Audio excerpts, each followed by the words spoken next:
and fact, effectively claiming by both the ancestral genetic property, body, body back, cool, characteristics and deeds, titles, etc., and the physical properties of the surname, the material wealth acquired by that sire name. So there's the physical properties of the surname. If it's under license, it ain't yours. If you're using a surname through the legal name,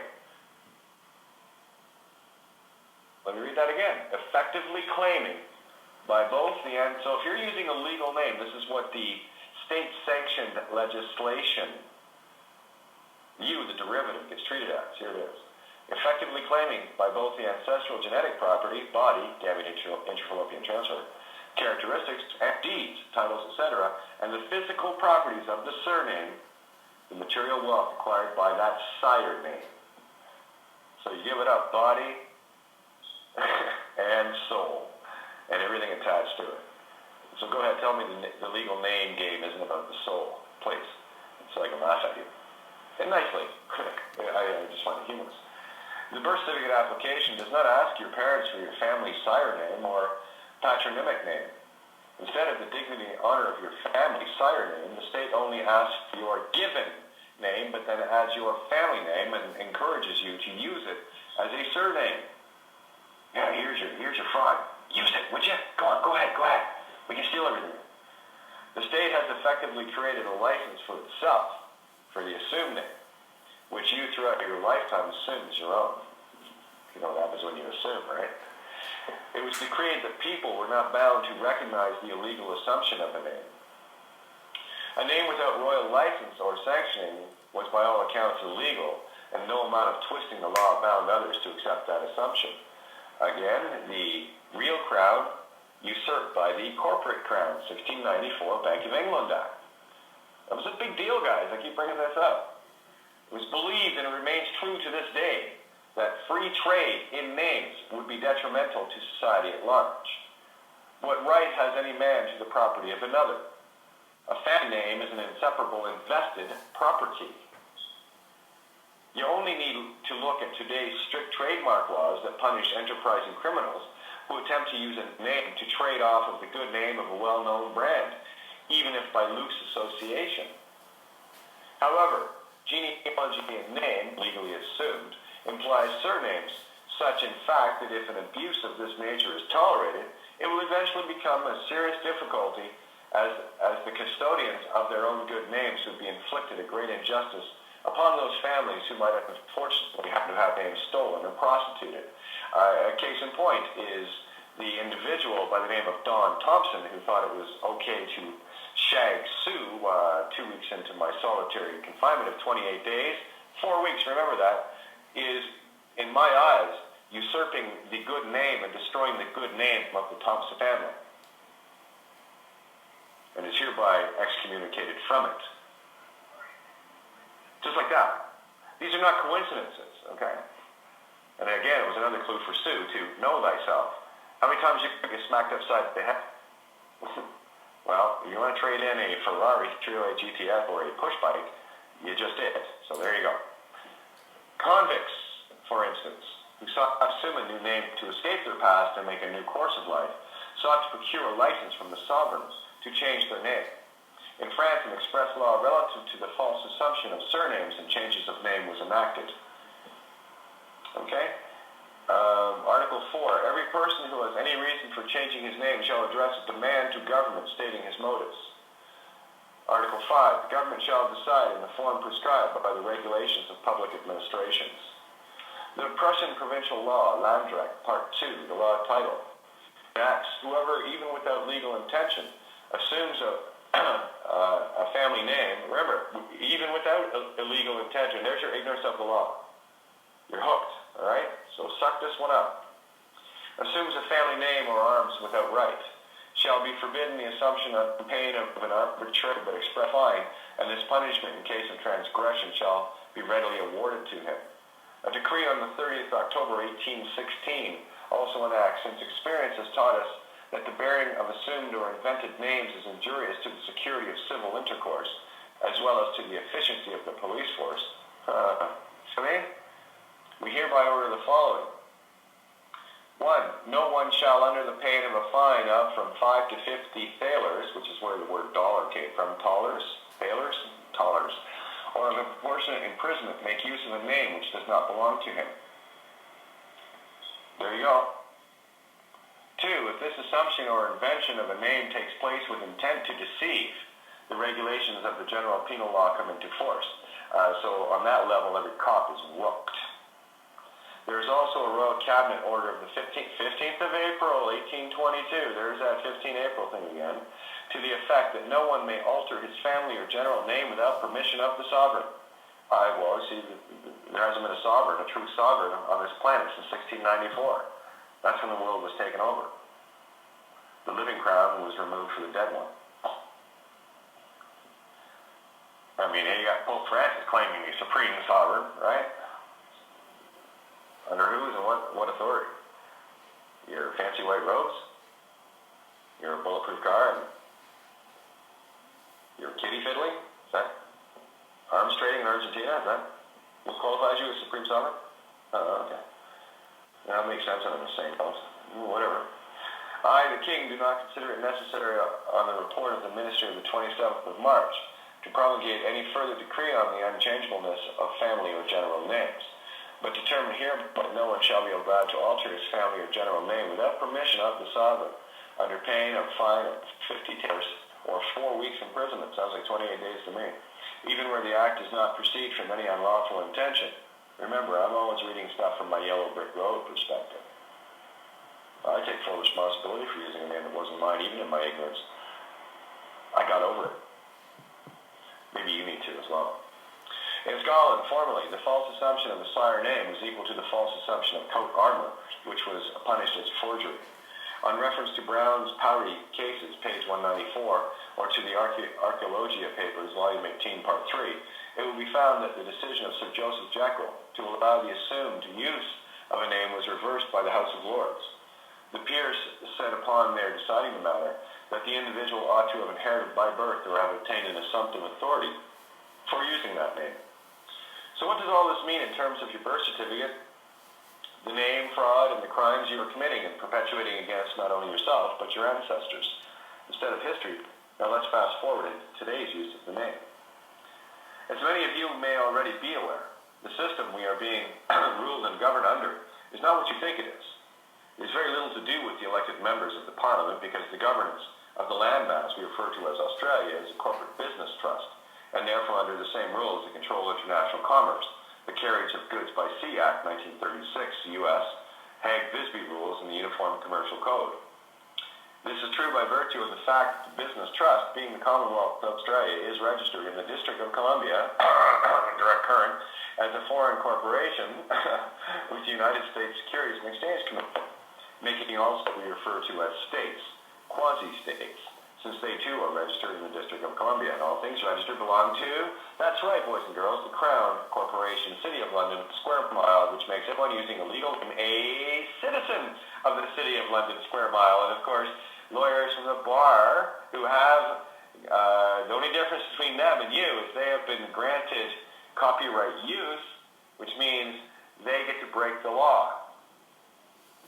And you let them by playing. So here we go. These states then require by statute the registration of a live form.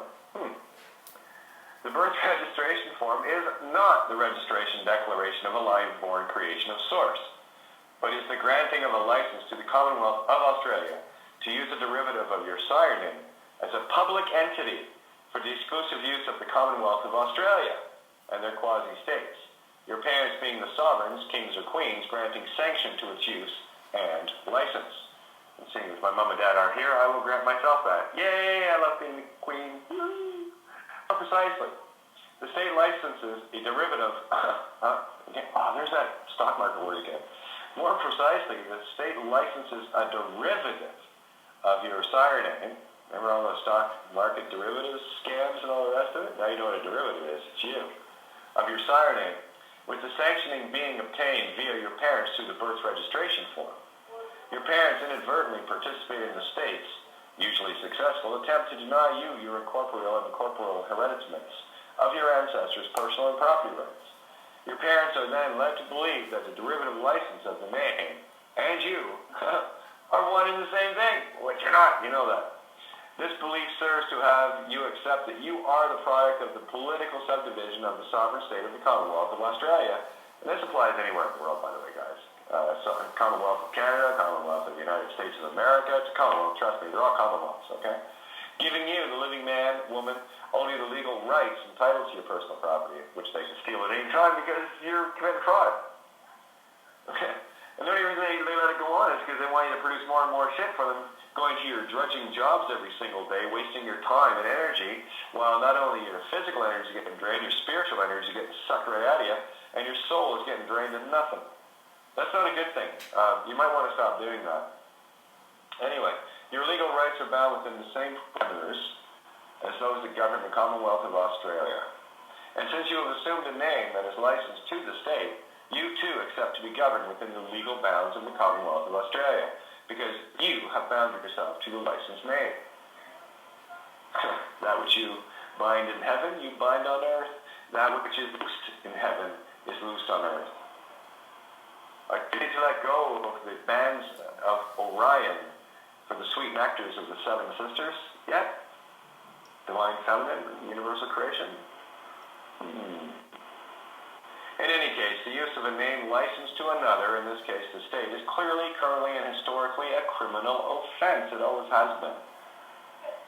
It just made it even tough in 1933, when anything that was still deemed real on this planet was usurped, and everyone, as part of the registration on this planet, was converted into a 2D legal fiction. You may wonder, however, how the state derives any benefit from licensing a derivative of your ancestral or sire name. The very things that made it illegal and punishable historically to use an unsanctioned name also applies today, namely the use of a sire name to gain pecuniary interest in the ancestral estate, i.e. they can enter into your family. In other words, to exact fraud. That's the easy way to put it. This is evident by virtue of the fact that the separate quasi-states use the license of the assumed name, which was obtained from your parents, with the intent to deceive and commit fraud. Thus, the black fraud, false impersonation, usually a law enforcement officer for the purpose of deceiving someone, same thing, with intent to deceive and commit fraud via its eventual use as collateral to back state debts when they access funds on the capital markets offshore.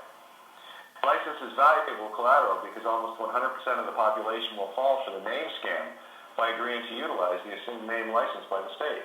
Thus, you assume both the role of obliger to the state debts and the role of he who aids and abets the fraud, using an unsanctioned and illegal name licensed to the state, not you. Damned if you do, and damned if you do. Catch-22, bitch. The issuance of a birth certificate is the issuance of a receipt. We've talked about this countless times. Verifying the agreement to allowing the derivative of your sire name licensed by the state. Yeah, here's everything. Here's the key to my kingdom. Don't steal anything. As you head to the criminal of criminals. The detail, I won't steal it from you, said the politician, lawyer, judge, cop. Oh, no, I won't steal from you. Oh, okay, thanks, you compassionate fool. Okay, anyway, the license is valuable collateral because almost 100% of the population will fall for the name scam by agreeing to utilize the assumed name licensed by the state. Thus, you assume both the role of obliger to the state debts, i.e. pay the debts, and the role of he who aids abets the fraud by using an unsanctioned and illegal name licensed to the state, not you. You're using material that's not yours fraudulently. I just wanted to reread that, make sure I got it. The issuance of a birth certificate is the issuance of a receipt verifying the agreement to allow the derivative of your sire name to be licensed by the state. Here's the keys to my kingdom. The details completed by your parents give given name the derivatives that they are licensing to the state. The purpose of encouraging you to use this name is manifold. You become, here we go. You become a willing participant and party to the use of a name not licensed to you, but licensed to the state. A criminal has zero standing in accusing another of the same crime. Unclean hands doctrine? Well, time to wash your hands of all of it and start pointing the clean hand fingers at the dirty handers. That's the systems. Right? The state, too. The state has a license of name that has no living representative of that corporate fiction name they have acquired a license to. They need a living man or woman to perpetuate the crime against the name, the sire name, so that they can extract the wealth and benefits through the assumed name for and on behalf of the state, which has licensed said name.